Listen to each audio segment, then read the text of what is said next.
A question pondered since the ancient Greeks, answered in the 20th century. If a woman develops breast cancer, are her sisters and daughters more likely to develop the disease than the sisters and daughters of a woman who stays healthy? The answer was yes. I began working on the problem in 1974. As a postdoc in the University of California in San Francisco. Chicago-born Mary Claire King had majored in mathematics at Carleton College, but switched to genetics in graduate studies at UC Berkeley.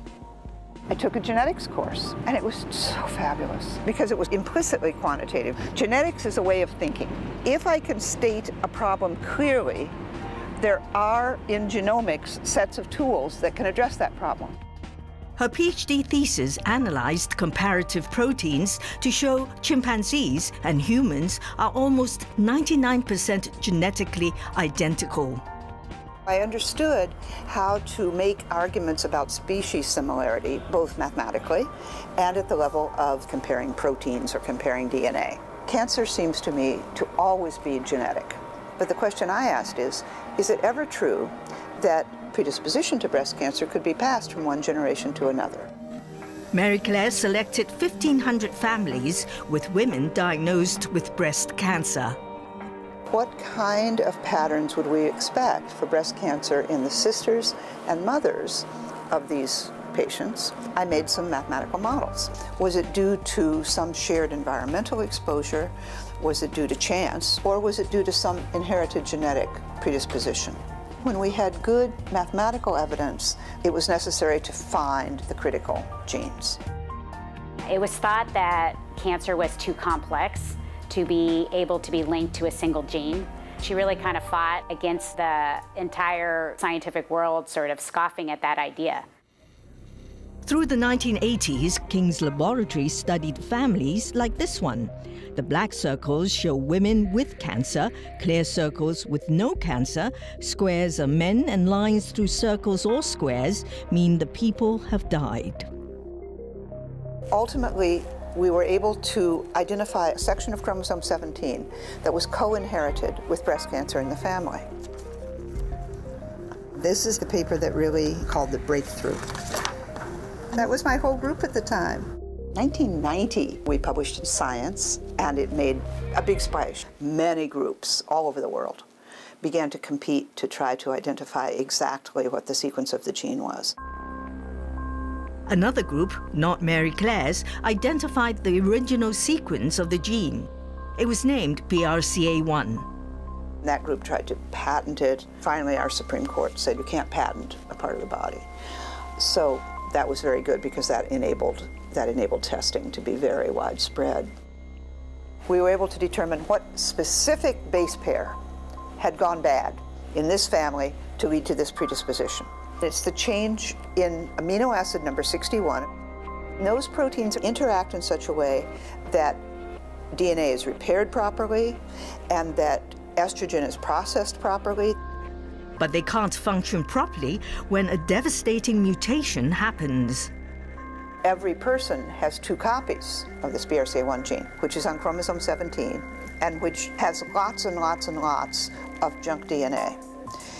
It's highly repetitive. If one is unlucky and has the other copy of BRCA1 with this inherited mutation in a cell of the breast epithelium, or if it happens in the epithelial shell around the ovary, they proliferate. Pretty soon a whole tumor has developed. In this family, all of the women who have a mutation in BRCA1 that they've inherited from either a mother or a father in the family are now extremely vulnerable to developing breast or ovarian cancer.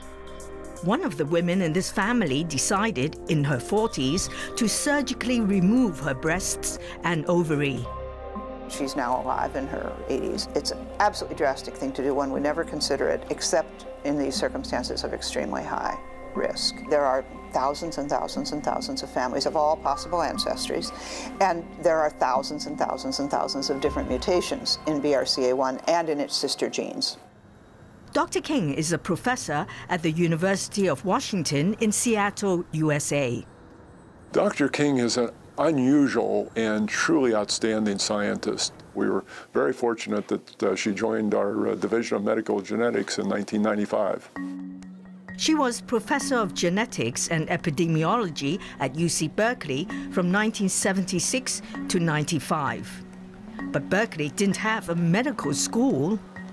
When my work became more and more related to health and to cancer, I needed to be able to work with medical people.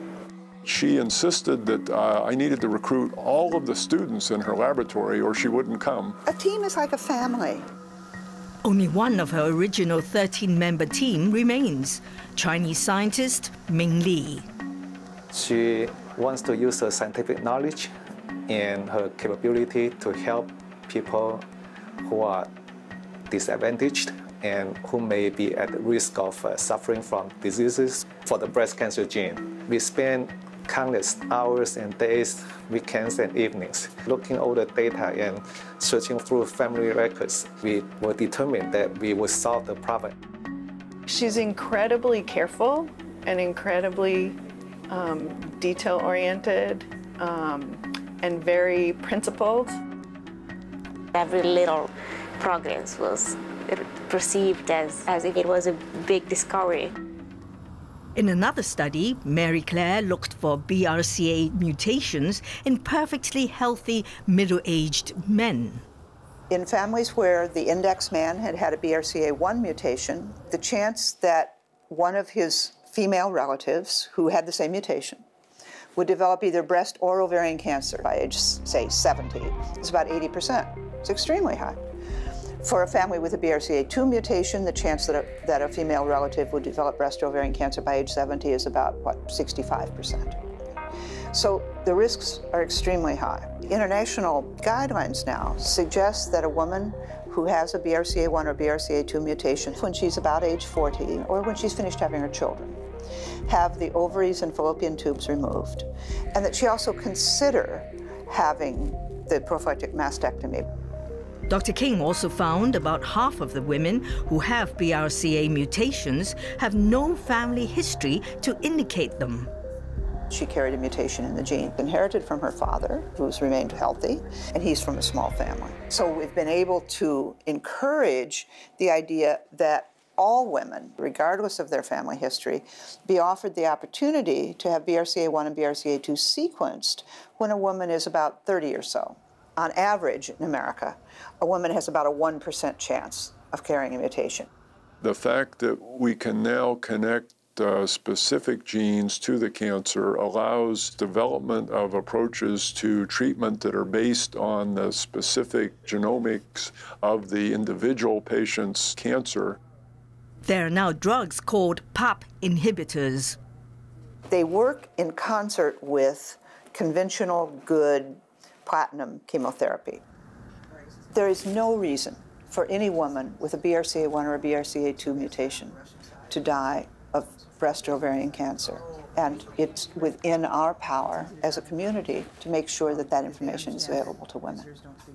Probably hundreds of thousands of women's lives have been saved. She continues to enroll families in our research study. There are still a lot of families that have clusters of breast cancer not explained by BRCA1 or 2 and other breast cancer genes that have been identified. She's traveling nationally or internationally to give talks or support other groups. I'm trying to identify young people who have developed schizophrenia in families that are completely healthy. Our hypothesis for those families is that a new mutation has occurred during gestation. Mary Claire also worked in Israel and Palestine. To identify the genes responsible for congenital disorders of newborns that are particularly common in communities that are consanguineous, and to try to develop treatments around them. Mary Claire began in 1984 to work with the grandmothers of Conquista de Mayo in Argentina to help them find children kidnapped during a military dictatorship.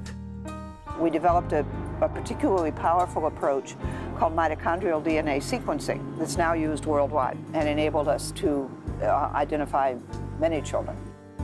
Mary Claire has one daughter.